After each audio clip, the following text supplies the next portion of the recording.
Finally, the wait is over. Fire Force is back on our screens, and it's been almost 5 years. 5 years since the last season aired, and a lot of us have been waiting. It's a long awaited, beloved series, Fire Force. Let me tell you something. I know this channel is primarily a Black Clover channel, but to be honest, during the time when Black Clover was airing, Fire Force was one of that very series that helped to hook and inspire my love for anime and the genre entirely, shonen, right? And along with my watch with, as you know, Black Clover and certain series like Test of Deadly Sins, Fire Force was up there for me in terms of enjoyment and the same thrill I got while watching the rest of them. So I will be covering season 3 on this channel, guys, and hopefully you guys stick out for these recent uploads and so forth. But without further ado, let's get into Fire Force M3 episode 1. So the episode started off quite literally almost where the last season ended, right? With Haumea. What's her name again? Haumea. We're gonna get it correct at some point, right? It's been a long time. Haumea, right? She and Shion visited and looking up at the moon, because that's where the episode started. They were looking up at the gazing at the moon, and for all the Soul Eater fans, you know the connection there, right? So she was gazing at the moon and going through this trance or kind of psychological thing she's going through, right? She's passing out basically, and Shion looks quite concerned and so forth, but she then gets back to her senses and says it's time to reform the empire. It's time to take the first steps to reform this empire, right? So she's getting into the heat of the matter. Things are getting up a notch. So that's a very good start to the episode. Right after that, we switch back to the gang, Company 8, and they're training on top of the roof, right? As they're training, we get to see the comedic moments, their strength displayed, the different skills they've learned while they were training with Benimaru back in the last season, right? We see Shinra and Arthur, joking around, throwing fists, fighting, the casual thing. It was good to see them back on screen. Honestly, they're one of the best rivals I've seen outside of Asta and Yuna and so forth. They're a very comedic bunch, and I love to see them on screen. And we also get to see the likes of Tamaki and Maki. Is that their name? Yeah, Tamaki and Maki training as well, as they go on about their experiences and what they've learned, and we get to see how much they've grown, all of them. Right with that, we switch back to the man of the hour, Captain Obi, right? He reports to the agency about their reports about their recent endeavors, including like the spatial terror apparently they found in season 2, where they found this thing that kind of insinuates something of our interdimensionally rift that connects both worlds, right? Back then, I don't need to get into meats of that, but you can research it. The spatial terror. He reported that, and he also reports that they realized Hajima, the industry that was Hajima, the scientific facility that was experimenting on the children, right?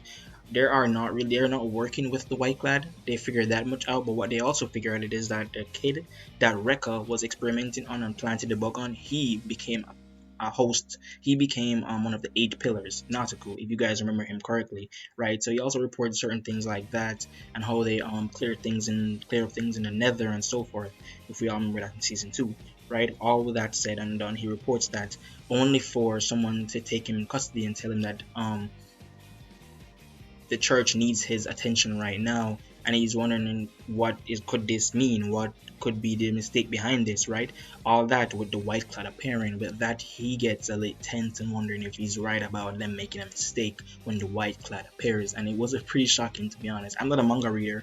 As an anime reader, I found it's really shocking that the White-Clad and now the agency seems to be working together, and we're gonna get into that in a few minutes. So right, there's a meeting at the Korea, the church temple, right? And Haumea and the White-Clad appears with Raffle, right? Basically the head of the church, and he's talking with the likes of Haumea, the leader, obviously the second pillar, talking about how they can come together and unify to meet the same goal, right? And Burns is baffled by this and sees this as oblivious to be working against their enemies, their people that they've been fighting against this whole time, the enemy to the empire.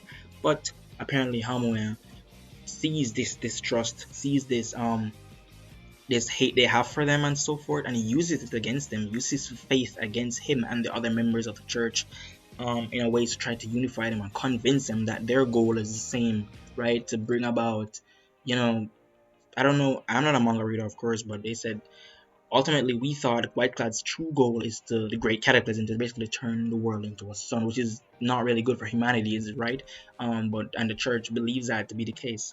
But Haumea somehow convinces Burns that this is just another means to the end, right?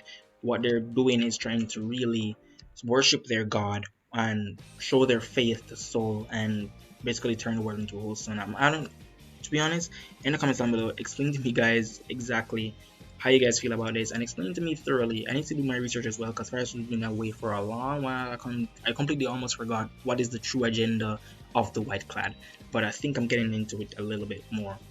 Yeah, but basically, Hamoa is convinced, and the church, Company One, and the White-Clad are now unified, and they're gonna be working towards the same goal, right? And that spells big trouble for them as they are the ones that came together and planned to kidnap Captain Hobie in an attempt with, let me not spoil it, because that was revealed in the last part of the episode.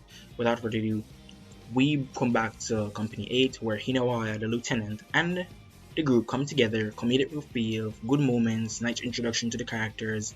We get reintroduced some of the old class like Vulcan and the other girl and the other person. You know, the whole crew was there and we got a nice reintroduction. And also with that, we come together, all the goody two shoe moments out. Things are getting up to the tent now where they realize that Captain Obi is kidnapped and Hinawaya, the lieutenant, says that he will be rescuing the captain. This will, of course, make himself an enemy to the Empire, to the agency, because, he realizes that Captain Obi got down to the meat of the matter, realizes that he's in big trouble. Things are changed, and now with their attempt to rescue Captain Obi, they're gonna be traitors to the empire now. They're gonna be going against what they're trying to do, right? So with that, the group, of course, says that Hinoa is not by himself on this matter, and they will come together as a group, as Company 8, to go and rescue back Captain Obi. So they all took upon themselves to become enemies to the Empire in hopes to rescue Captain Obi and of course protect themselves and protect Shinra from being captured by the White-Clad, because we all know that the White-Clad watches to capture Shinra to make him become one of the pillars and ultimately lead to the great cataclysm all over again. And with that, we got back to the last scene, where in the last scene, after the ending was beautiful. Let's not forget, guys, the opening and ending for Fire Forces have always been beautiful, and I love that for season 3 as well. That we got an amazing opening and a very very interesting ending as well. It was really beautifully done.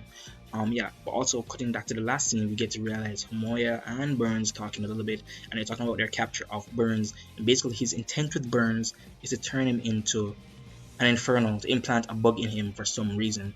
I need to get back into that part as well, because it insinuates that Burns is going to do something really bad to Captain Obi, and as a result, that spells bad news for Company 8.